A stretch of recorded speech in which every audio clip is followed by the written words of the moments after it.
Welcome to Minutesmed. Today the topic of discussion is interstitial lung disease.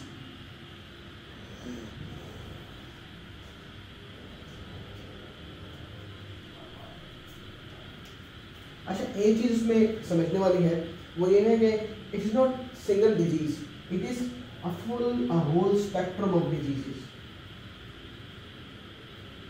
ठीक है, which have different causes, but इनमें जो common चीजें होती है वो क्या है, their presentation is common.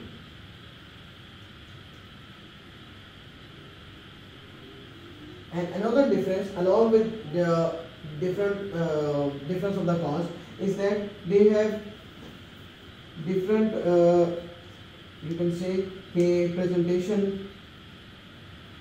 on imaging. ठीक है, अब हमने एक स्पेक्ट्रम में क्यों किया है, बिकॉज वो प्रेजेंट एक तरीके से करते हैं, ठीक है, और उनमें से डिफरेंट पैटर्न्स आते हैं आपके पास जब हम हाई रेजोल्यूशन सीटी स्कैन पे देखते हैं. उनमें से जो कॉमनेस्ट प्रेजेंटेशन होती है on CT scan, this is called usual interstitial pneumonia, that is a radiological presentation, ठीक है. और क्लिनिकली तौर पे हमारे पास सबसे कॉमनेस्ट कौन सी आती है जिसको हम आज डिस्कस करेंगे, इंटरस्टिशियल लंग डिजीज, दैट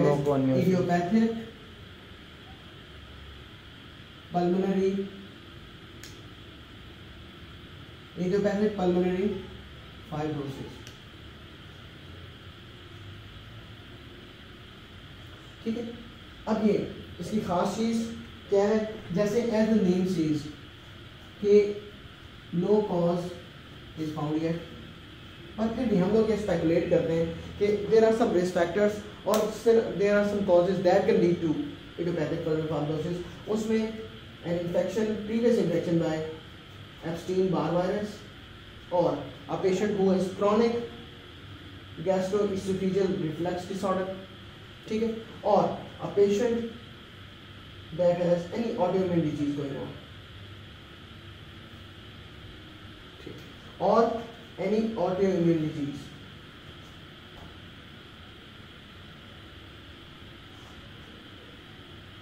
ठीक है, तो how does a patient of idiopathic pulmonary fibrosis presents? हम ये बात करते हैं कि पेशेंट प्रेजेंट हमारे पास करता है with dry cough, that is relentless किस्म की, और बहुत क्रॉनिक कफ होती है. Along with that there is progressive dyspnoea. With the passage of time the limitation, there is limitation of the activity. पिछले साल he can move from the house to the mosque, now he is not able to do that. Along with that there is dry cough, ठीक है, इस तरह, और बहुत ज़्यादा relentless किस्म, बहुत ही प्रोग्रेसिव किस्म का कोर्स होता है इसका, और सिस्टेमिक सिम्टम्स कोई नहीं होता, ठीक है. लेकिन हम ये कह सकते हैं कभी कभी प्लस माइनस वेट लॉस वाली बात आ सकती है, और उसकी वजह क्या होती है, because of the cough, because of the disease there is activity limitation. जब लिमिटेशन है तो उसकी वजह से मसल एट्रोफी होती है, तब हो सकता है, ठीक है. अब ऐसे पेशेंट को अगर आप एवेलुएट करें क्लिनिकली तौर पे तो आपको क्या चीज़ मिलती है एग्जामिनेशन पे. अब देखते हैं, मिडिल एज पर्सन है, that is more than 50 years old, usually never occurs before that age. दूसरा, he is tachypneic and on the hands clubbing, very important, it's present in 50% of the cases. लेकिन आप लोगों के level है, whenever this question is tested, clubbing will be there, ठीक है. ये चीज़ आ गई. then we go to the examination of the chest, ठीक. so examination of the chest, we start with the expansion. There is decreased expansion, the chest movements, they are decreased. And then what about the vocal fermentus? It is reduced, the lung size is reduced. What about the percussion note? That is increased, ठीक है जी. अच्छा, percussion note, एक minute, इसको काट दूँ दोबारा. The percussion note is done. और किस कंडीशन में डाल होता था? When there was pneumonia.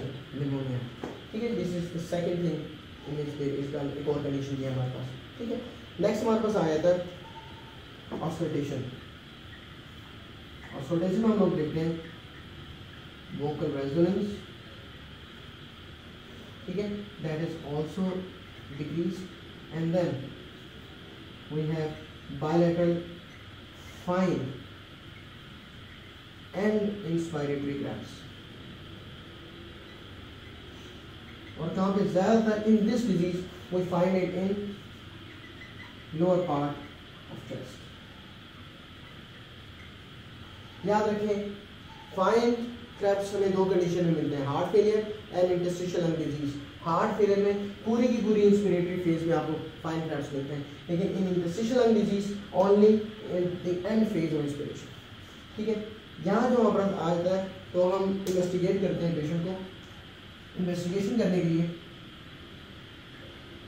First जो हमारे पास आती है इन्वेस्टिगेशन, अगर हम ब्लड सीपी पे देखें कोई हमें इस तरह की कोई चीज़ नहीं मिलती, डायरेक्ट गो फॉर. जैसे एक्सरे पे अगर हम देखें, what we find, we find that there is bilateral infiltrates in lower esophagus. ठीक है, हम ये देखते हैं, we want to have a better look at the lung parenchyma. We get HRCT. ठीक है, और HRCT में हम क्या चीज़ देखेंगे, इसी को बेहतर तरीके से हम देख सकते हैं कि हमारे पास पेरिफेरल न्यूरोपैथी, सबप्लूरल इन्फिल्ट्रेट्स. इन इन्फिल्ट्रेट्स की वजह से जो फाइब्रोसिस होती है, इसकी वजह से द ब्रोंकाई गेट ट्रैक्शन. ये बाकी ब्रोंकाई को अपनी तरफ खींचता है, जिसकी वजह से हमारे पास ब्रोंकियोक्लेटिक चेंजेस भी आती हैं. देखिए, एक तरफ से लंग खींच रहा है, बाकी ब्रोंकियोल्स को, वो ब्रोंकियोल भी डायलेट हो जाते हैं, तो हमारे पास ट्रैक्शन ब्रोंकियोक्लेसिस आता है. यस,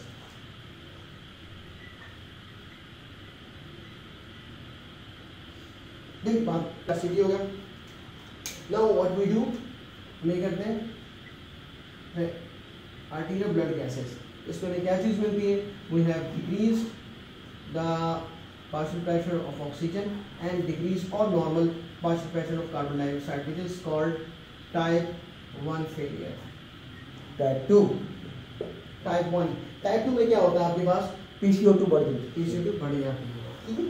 ये अच्छा जी. अब हमारे पास अगली चीज़ हमारे पास क्या आती है, एबीजीज के बाद टाइप 2 के अंदर हमारे पास हाइपरकैप्निया हो रहा है, बिकॉज हवा अंदर गई है, बाहर नहीं निकल पा रही. हर किसी में ये होता है, जो ऑब्स्ट्रक्टिव आपके पास है उसमें ये होता है, क्योंकि आपके पास लंग राइज में PCO2 कैसे कम हो गई, इसमें PO2 कम है. वेरी गुड यार, ये बहुत अच्छा सवाल होता है. देखो, ये हुआ कि PO2 कम है ना, वो हाइपर वेंटिलेट करेगा, वो कार्बन डाइऑक्साइड ब्लो आउट कर देगा. तो जो हाइपर वेंटिलेट करेगा तो उससे ऑक्सीजन बढ़ जानी चाहिए ना, अपनी तरफ से कोशिश करता है, लेकिन उसका लंग ही इतना सा है. हाँ, ठीक है, ये बताते हैं. चलिए, और क्या. अच्छा, यहाँ तक you can get to the diagnosis.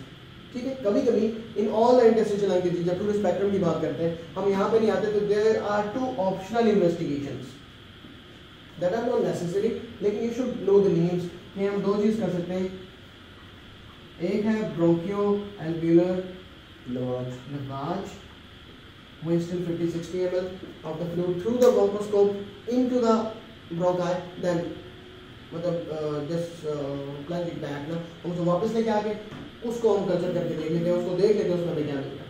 दूसरी चीज़ क्या होती है, लंग बायोप्सी.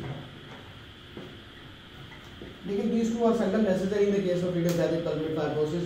हमें HRCT की सारी चीज़ मिल जाए. Now we are done with the diagnosis. हमें पता चल गया किसी idiopathic pulmonary fibrosis. Now how to go for the treatment. The treatment, the backbone of the treatment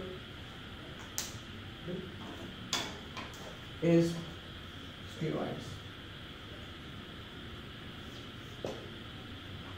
ठीक है, the prednisolone, and if in the long run we want to change the therapy, or then we use the steroid sparing agents. As a therapy. Yes, mostly as a therapy. ठीक है.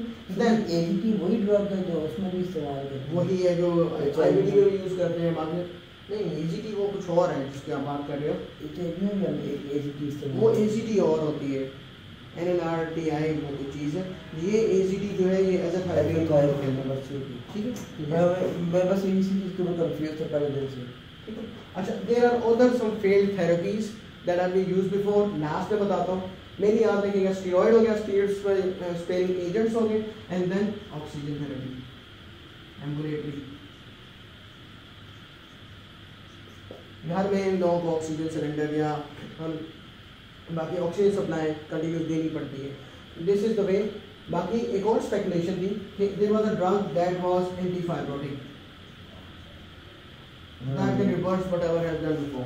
लेकिन that proved to be मतलब it was all in vain. लेकिन फिर भी ये इसका नाम याद होना चाहिए, रेस्पेराफेनी डाउन. ठीक है जी, ये है ना. अगर ये भी हमारे पास काम नहीं करता तो आखिरी चीज़ क्या होती है? There is lung transplant.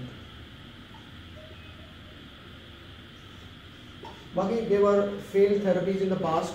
जिस तरह कॉल्चिसिन को कभी यूज़ किया गया था, एथेनसेप्ट को यूज़ किया गया था, लेकिन they did not prove to be helpful at all. So this is all about the interstitial lung.